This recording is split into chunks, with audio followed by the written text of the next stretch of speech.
તો મિત્રો અત્યારે સૌથી પહેલા વાત કરવામાં આવે તો ફોરેસ્ટ અધિકારી શૈલેષ ખામલાને લઈને આજે સૌથી મોટો ખુલાસો થયો. તમને બધાને ખબર હશે કે છેલ્લા 7 દિવસથી આ ફોરેસ્ટ અધિકારી કે જે રિમાન્ડ ઉપર હતો, આજે એના રિમાન્ડ પૂરા થયા અને મિત્રો સૌથી મોટો ખુલાસો થયો. જી હા મિત્રો, જે આપણે લોકો પ્રેમિકાની રાહ જોઈને બેઠા હતા કે કોણ હશે પ્રેમિકા, શું ખરેખર પ્રેમિકાનો હાથ ભેગો હશે કે કેમ, મિત્રો સૌથી મોટો ખુલાસો થયો. ચાલો આજના આ વિડીયોની અંદર તમને બધી માહિતી આપવાની કોશિશ કરીશ, એટલે ખાસ કરીને વિડીયો તમે અંત સુધી જોતા રહેજો. આપણે વિડીયોની શરૂઆત કરીએ એની પહેલા ખાસ કરીને વિડીયોને એક લાઈક કરજો. ચેનલ ઉપર પહેલી વાર જ આવો છો તો ખાસ કરીને દર્શક મિત્રો ચેનલને પણ અવશ્ય સબસ્ક્રાઇબ કરજો, જેથી કરી અને ભાઈ આવનારા સમયની અંદર તમને આવા અનેકો વિડીયો મળતા રહેશે.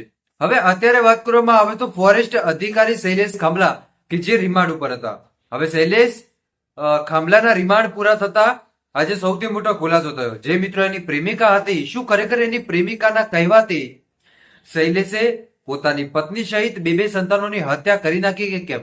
હા મિત્રો, હું તમને જણાવી દઉં, જે પ્રેમિકા હતી એ પ્રેમિકા ગીરમાં એકલ વાયુ જીવન પણ જીવતી હતી અને એની સાથે સાથે જે પ્રેમિકા હતી એનો પણ પોલીસે મિત્રો ફોન આખો ચેક કર્યો, એની કોલ હિસ્ટોરી ચેક કરી, વોટ્સઅપ ચેટ ચેક કર્યો, ત્યારે એવું જાણવા મળ્યું કે ક્યાંક ને ક્યાંક એ બંને વચ્ચે પ્રેમ સંબંધ હતો અને ક્યાંક એવું લાગી રહ્યું છે કે આને લઈને પોલીસ પણ ઊંડાણપૂર્વક તપાસ કરી રહી છે કે શું ખરેખર સાચું કારણ સામે આવે કે કેમ, શું ખરેખર કોઈ પ્રેમિકાના કહેવાથી આ માણસે પોતાની પત્ની સહિત બે સંતાનોની હત્યા કરી છે કે કેમ.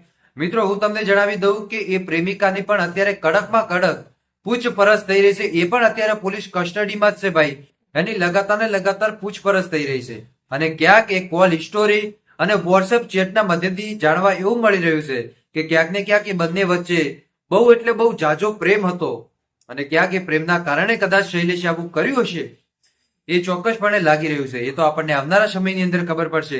બાકી આવા જ અવનવા વિડીયો જોવા માટે ચેનલને અવશ્ય સબસ્ક્રાઇબ કરી નાખજો. મળીશું આપણે નવા વિડીયોમાં નવા ટોપિક સાથે. ત્યાં સુધી બધાને જય માતાજી, જય દ્વારકાધીશ. આગળ પણ આવાનો સપોર્ટ કરતા રહેજો. ધન્યવાદ.